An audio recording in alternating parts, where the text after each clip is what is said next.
بله تماشوانین هجال سر ویمجاری کد اینا بوریده سروک کردستان سور وکیل مصطفى کسایت نافدار کوچا خویا داوی کر بهتر راوستاندن لسر ویمجارین ها بری خود دم روسیا برز هجار شامل نویسکار ویل گلمبه برز تو بخیر هاتی دم باش جوان تسبك ده سري وساق بسري و همو كردان طيبتيجي كردين سوفيت تكار بجمرة بحثا كسايات وكيل مصطفى بكاجمرة وش تمشوانين هجارة تشيرولو باندوراوي هبو از همو تماشاوان و سلاف دکم جی روسیا زور سپاس راستی جی ام پرخمگینین جبوه بویاره وکیل مصطفایف insane ki teorisen pratik bu u durukzan bu u hemu jiyana xwe ji bo Kurdistanê ji bo serxabûnê Kurdistanê hezir kiribû. Niha eger em yani navê Vekîl Mustafayê niha vek sinonîma Pêşevend e Kurdistanê sor e. Kinge Kurdistan'a sor diye gotun Vekil Mustafayev diye bir emirov, kinge Vekil Mustafayev diye gotun Kurdistan'a sor diye bir emirov. Hoşbaxtiye ki mezine gor nerinemin. Tekoşer bu Vekil Mustafayev 1938 le Özbekistan'a dayık bu. 1937 saleki beri Malbatevi ji Kafkasya hatı bir sürgün kirin. 37'de hatı bir sürgün kirin. 38'da Vekil Mustafa'ya patladı dünya. Yani zoru, zahmeti de, meşakkati de zarokti bir derbaz biya. Derbaz bu xuşkevi, burayevi dema şerî cihanê duyemin 1941-45'da ji birçîbûn û tedayiyê mirin. Vekîl Mustafayev sala 1946 da 64 da bu borunun 64 da li Kırgızistanê zankoyê hukukê xelaz dibe diqedîne û serî de karê partiyê dike başî karê askeriyê leşkeriyê dike û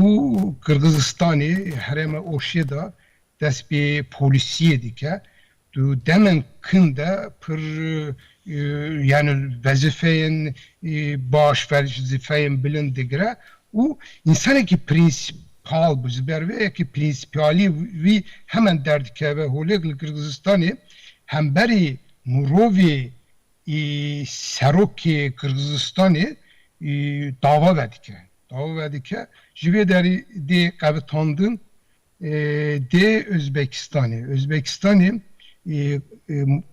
xudmuxtariyet heye Karakalpakya dibêjin Karakalpakya'da asayişê Karakalpakya'da ev dibe şubeyê cinayet herî giran birêve dibe. Başê ji vê derê dê Naxçıvanê dişinê Naxçıvan heremekî li Azerbaycanê ye ji xwe köke eslî Vekîl Mustafa ji vê derê ye li vê derê jî Wezaretê Derva de dîsa şubeyê beşê cinayetên giran birêve dibe ji vê derê ji xwe dest pê siyasetê dike di sala 88 da li Sovetistanê Hereketê Millî dest pê dibe li Özbekistanê fergane navbeyna Özbek û Mesxetî Tirkiye Mesxetî şer derdikeve vê derê Kurd jî jiyan dikin Kurd ji vê derê penaber dibin diçin Rusya Kazakistanê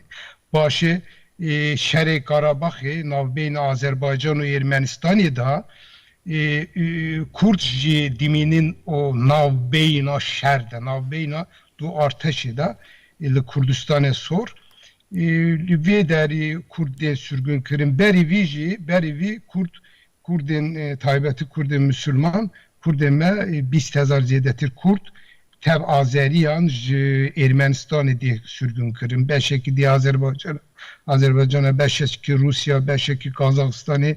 belav dibin. Vê çaxê bizavekî hereketekî bi seraketiyê Mehmed Sulo Bavo ev ji Kurdê Ermenistanê ye lê Kurd bana Kurdê hemû Kurdê Bakurê Kurdistanê, Kurdê Vanê ne. Vana 1926 da ji destê zulmê Türkiye revî bûn hatibin Sovetistanê. برێز هەژار ژالی حکوومەتی وڵاتên یەکیتیا سۆڤێتیا berê çi fişar û zehmetî li pêş wekîl dihatin kirin Erî ez çekî min xas ez tiştê bêjim li yani taybetî ji bo dema evê da dema heştê heşta da dema hilveşand heta hilveşandinê Sovyetê murav nikare bêje ku bu taybetî hükümet Sovyetê hember vekil Mustafayev zehmekî kiriye bu karakterê wî prinsipiyaliyê wî prinsipiyalî ve üsse kiriye ku hükümet hemberî vekil pir evek hişk ev bike tev bigere ev Kırgızistan'a min got hemberî Murovê serokê Kırgızistanê dava vekiliye vek polis filan vê çaxê ji Kırgızistan hatibi qevetandin û Özbekistanê berî hilweşandina Sovyetê pir davayekî pir mezin hebû davayê Pambû digotin ev dava digîş heta serokê Özbekistanê hemû wezareten Özbekistanê vê çaxê vê lêkolînê vê tişta da vekil Mustafayev jî ev divê komê de bû yani serokê wê Gidilyan bû ev pille bû serokê ev mehkemeyê yani istintak dibêjin vekil Mustafayev jî vî komê de bû piştê heştû heşta şûnda kenge vekil Mustafayev tevlî karê siyasî bû mecbur makul ji polisê derkeve gelek spas bo mêvanê min Hejar Şamil ji Rûsya li gel me bû zor spas bo bejdariya wî jî